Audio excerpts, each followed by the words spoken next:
Hello everyone, I hope you're finding the LIS 2004 Introduction to Internet Research class interesting so far. We're at week 6 and we're nearly finished the part of the class where there's weekly content. There'll be one more week, which is 7, that'll talk about citations, both the MLA and APA format. After that, there'll be a period where you'll be able to work on your final project, which is an annotated bibliography, without having to do weekly content or add to the discussion boards or take quizzes. We'll discuss the annotated bibliography in more detail in the class. This video, though, is about the content for week 6 on evaluating internet resources. In this particular video, though, I want to go over how to use the form I've provided, which is a set of criteria to do a website evaluation. In previous classes, some students have had problems with applying that criteria to a website that they found to accurately ascertain whether or not the online resource is both trustworthy and accurate. These are some of the criteria you would use to evaluate a website. You would look at the authority of the person producing that website. You would look at the objectivity of the site. Is there a bias to the information that's being presented? You would look at the accuracy.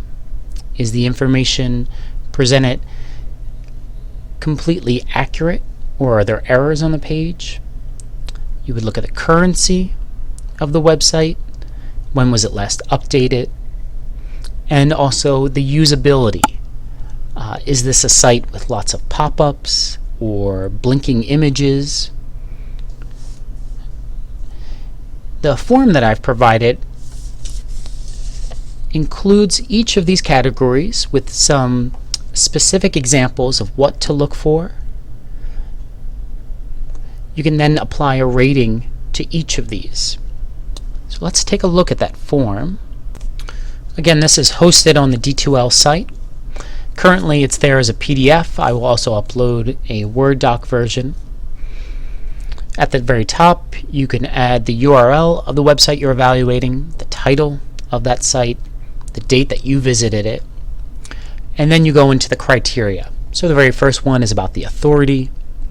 So who is the author? Is it a person? Is it an organization? What are the credentials of either that person or organization? Do they provide contact information?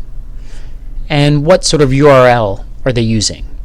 So is it a .gov? Are they writing this from a government body? Or is it a .com? Is it a commercial website?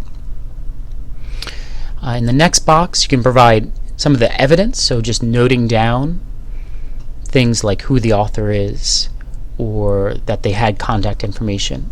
You can also note that there's a lack of that information, that there is no author listed, there is no credentials that you can find. And then you would apply a rating for that particular criteria. So 1 being the lowest, 5 being the highest. Just try to make your best guess about where this particular site fits for that criteria. At the very bottom of the form, you would score the total points, and then there's a general guideline on where your site that you're evaluating fits in the continuum of all sites. So is it poor, fair, good, or excellent? Okay, so let's take a look at an example site. In a previous class, a student was very interested in a topic that they had found about an endangered animal. And let me go to that site here. So this is one of the sites that they had found. It's about the Pacific Northwest tree octopus and how these animals were endangered. So this is the website all about this animal. You can see it's telling you a little bit about the Pacific Northwest tree octopus.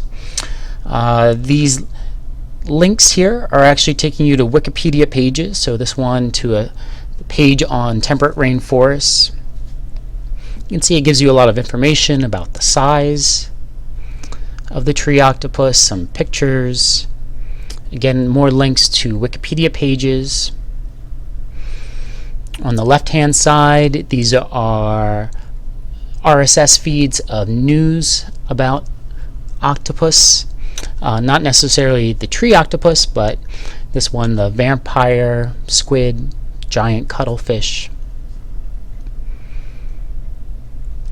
As you go down, it explains why the tree octopus is endangered. It includes information about how you can help. And then some links for more information. So there's an FAQ page, or frequently asked questions, page of sightings, tree octopus in the media, research on other tree octopus species, and then it gives you information about octopus in general and other animals of interest. So thinking back to those criteria,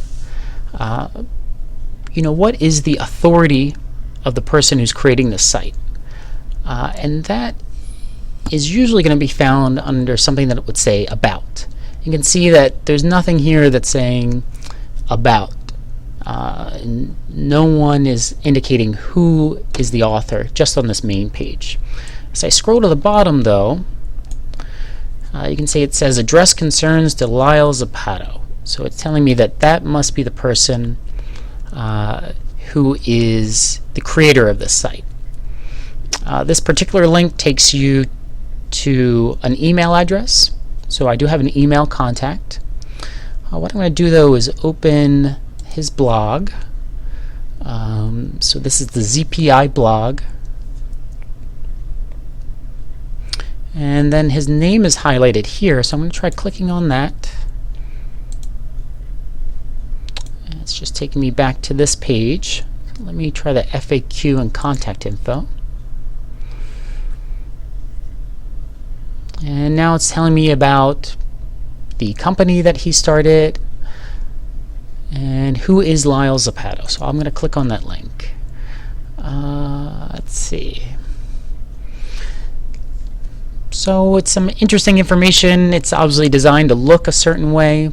It does say that he has a master's degree in psychothermodynamics from Calvinic University.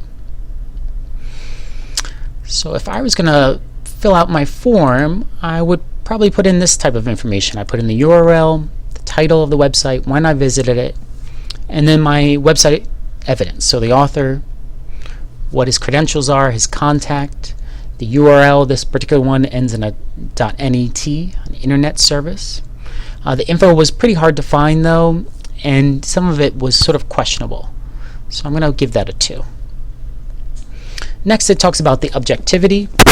I've gone through all these pages. The purpose of it is to increase awareness of the Pacific Northwest tree octopus and its plight.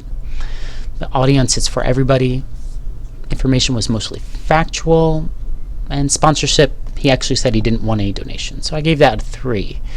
As we continue through the form, asks about the accuracy.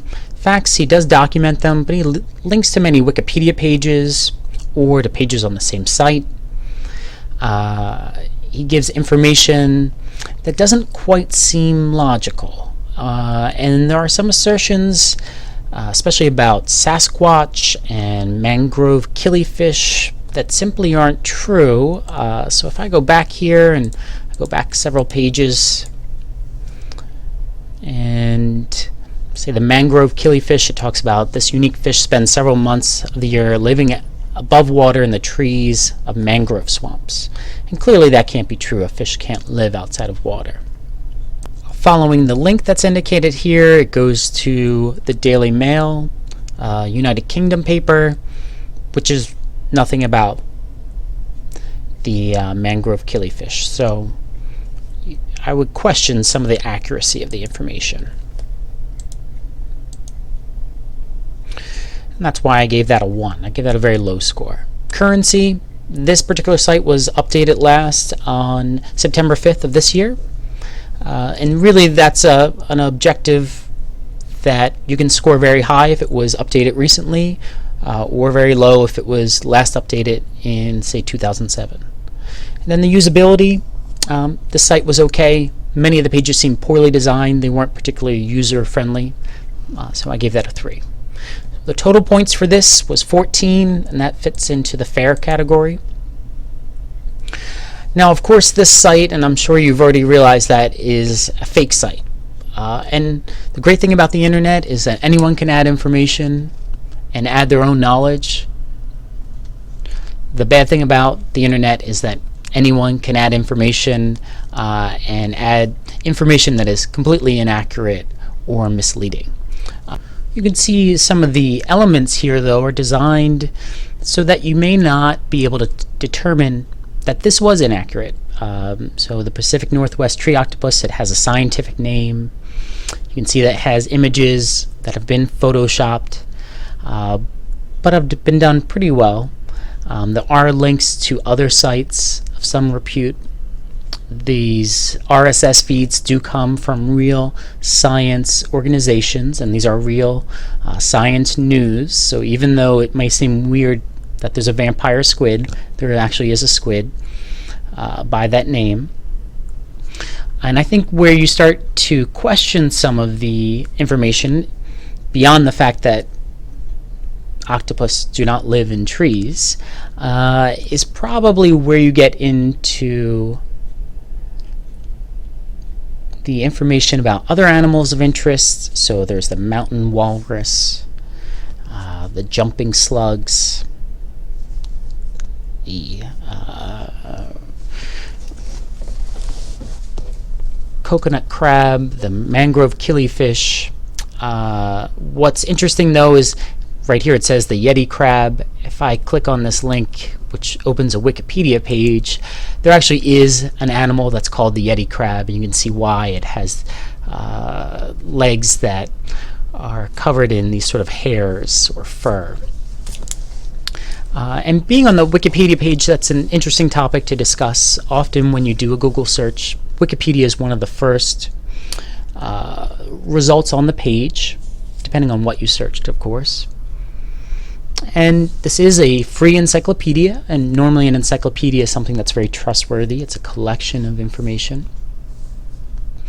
The issue with Wikipedia, though, is that you're not always sure who's written the information. There are ways of seeing the edits to a page and who the authors are.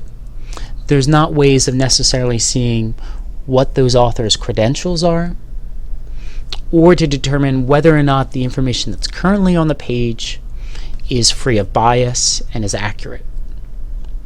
Wikipedia has gotten much better about policing itself and ensuring that any statements are linked to published information.